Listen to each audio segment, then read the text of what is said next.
बिल्कुल हिमांशु, जुड़े रहिएगा। दोबारा आपका हम रुख करते हैं। इस बीच जुमे की नमाज को देखते हुए उत्तर प्रदेश की पुलिस के तमाम सीनियर अधिकारी संभल में कैंप कर रहे हैं और मुरादाबाद के डीआईजी मुनिराज से डिटेल में बातचीत की आज तक संवाददाता ने।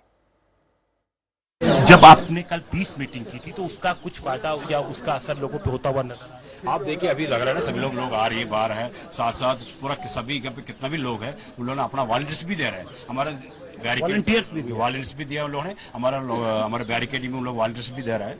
उन लोगों के माध्यम से हम लोकल का लोग को वेरिफिकेशन कर सकते हैं, ये कहाँ से आ रहा है, लोकल है और बाहर है, इससे सब वेरीफाई हो जाएगी। जो हमेशा इन लोग नमाज के लिए आता है और बाहर से अचानक आ इसको चेक कर देंगे।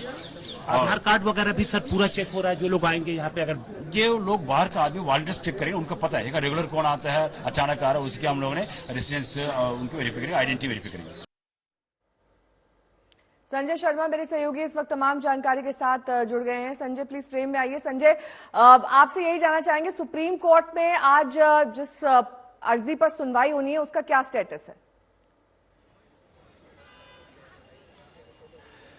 अभी 17 नंबर मैटर चल रहा था जब मैं कोर्ट में से निकल के आया था और अभी मुझे लग रहा है कि लगभग आधा पौना घंटे बाद शायद ये मैटर आ जाना चाहिए, क्योंकि 35वां नंबर है। उसके पहले मथुरा जन्मभूमि का भी मैटर लगा हुआ है और इसके बाद फिर 35 नंबर मैटर है कॉज लिस्ट में जो संभल की मस्जिद का है।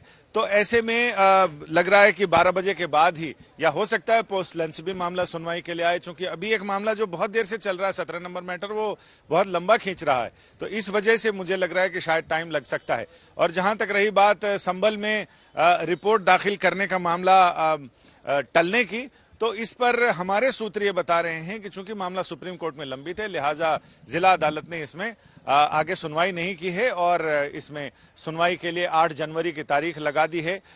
ये भी कहा जा रहा है सूत्रों के मुताबिक वो रिपोर्ट इसलिए भी सार्वजनिक नहीं की है और इसलिए दाखिल करने का टाइम नहीं लिया है क्योंकि जब तक रिपोर्ट लिफाफे में रहेगी तब तक गोपनीय रहेगी। जैसे ही कोर्ट में लिफाफा खुलेगा उसके बाद सारी गोपनीयता, मुट्ठी बंद है तो लाख की, खुल गई तो खाक की। तो इसलिए उन्होंने ये तय किया है कि अभी मामला शांत भी हो जाए और सुप्रीम कोर्ट में जो मामले की सुनवाई है उस पर सुप्रीम कोर्ट का रुख भी देख लिया जाए, उसके बाद फिर आगे इस पर फर्दर देखा जाएगा। संजय, आप बने रहिएगा, आपका हम दोबारा रुख करेंगे। इस बीच आपको बता दें कि 24 नवंबर को ही हिंसा मामले में एक दिन पहले ही पुलिस को कामयाबी मिली। पुलिस ने कुछ हथियार जब्त किए और 3 आरोपियों को गिरफ्तार किया गया। इन तमाम मुद्दों पर मुरादाबाद के कमिश्नर आंजनेय कुमार सिंह से आज तक संवाददाता अमित भारद्वाज ने खास बातचीत की है। ये और आपसे समझना चाह रहा हूं कि क्या, क्योंकि अब लगभग हफ्ता बीतने को है, कोई लार्जर कंस्पिरेसी दिख रही है, भीड़ को इंस्टिगेट करने की कोशिश की गई, इस तरफ कोई एविडेंस सामने आ रहा है? ये बिना उसके तो ऐसा हो नहीं सकता था। आज ही 3 लोगों को पहले डिटेन किया गया, उनसे पूछताछ की गई, उनकी ऑडियो भी आप सुन सकते हैं जिसमें भीड़ को इकट्ठा किया जा रहा है।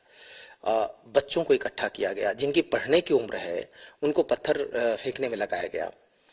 ये बड़ा दुर्भाग्यपूर्ण है। महिलाओं ने छतों पर से पथराव किया, टोटली ब्रेन वॉश है। इसका मतलब कि कहीं ना कहीं इसकी प्लानिंग थी।